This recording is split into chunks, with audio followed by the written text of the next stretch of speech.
Plus, is your relationship stuck in a rut? Coming up, how to get out of it and make your marriage even stronger. Plus, standing.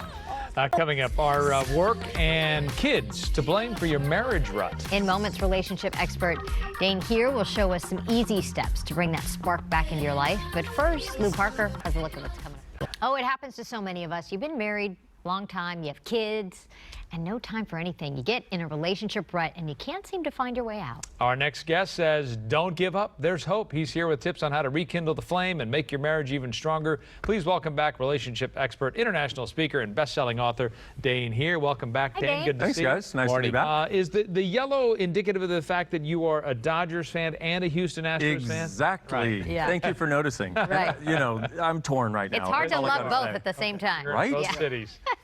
You say relationship ruts are common, so we shouldn't feel alone in that. But let's get right to your tips. You say every day you should, is it destroy or recreate each Yeah, and every kind of day? weird, huh? What does that mean? Yeah, what you want to do is you actually want to destroy everything your relationship was yesterday and then choose to recreate it anew every day. And it sounds so simple, but what happens is we have these little resentments that build up and they build this wall between us, and eventually that wall gets bigger and bigger and bigger. You know, they didn't take the trash out, they didn't call when they were supposed to, they left the toilet seat up at an inappropriate time, you know, that sort of thing. I didn't mean it. And so exactly, I'm sorry. And so what you want to do is you want to destroy everything your relationship was yesterday and go, hey, I'm starting anew today. I'm not going to carry this resentment over until the next day. Okay. And then also you're making the choice to actually be there creating a relationship. Yeah. But when Cleaning you're the slate. destroying, you're also destroying the good. You know, the Not- wonderful things he or she did for you, you know, and you go... But it's interesting, though, when you actually look at it from this place and you look, you know what, I'm going to destroy everything that separates us.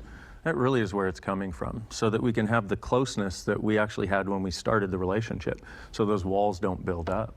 The next tip, you say make a gratitude list. Yes, let's use our phones for something worthwhile. You know, what you want to do is you want to write down 3 things you're grateful for about your partner and your relationship every single day. Now, if you do that every day, you will have tons of things that you're grateful for.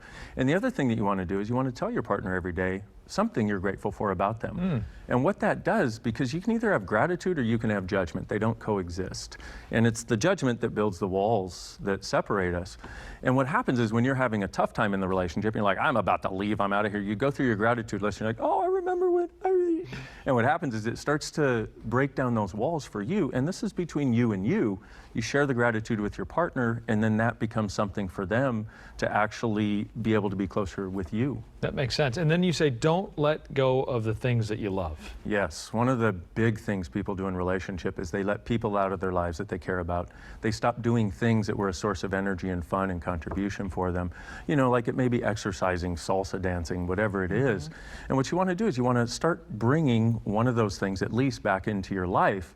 And what happens is when you cut those things out of your life, the partner becomes the sole source for everything in your life. And You don't want that. No. Yeah. And it really... But what if I love salsa dancing and she doesn't, or she's not good at it? Yes, this is the beauty of it. You get to go salsa dancing, but you also encourage her to do something that she loves that she may have let out of her life.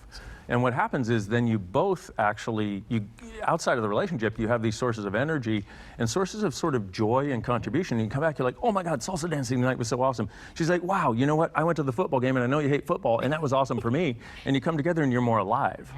Yeah. Okay, another tip, you say watch out for outside influence. Yes. How many of us have in-laws or friends where we really love this person and they hate them? What happens is we start carrying that baggage around with us because we go, well, this person loves us, so they must know something that I don't know.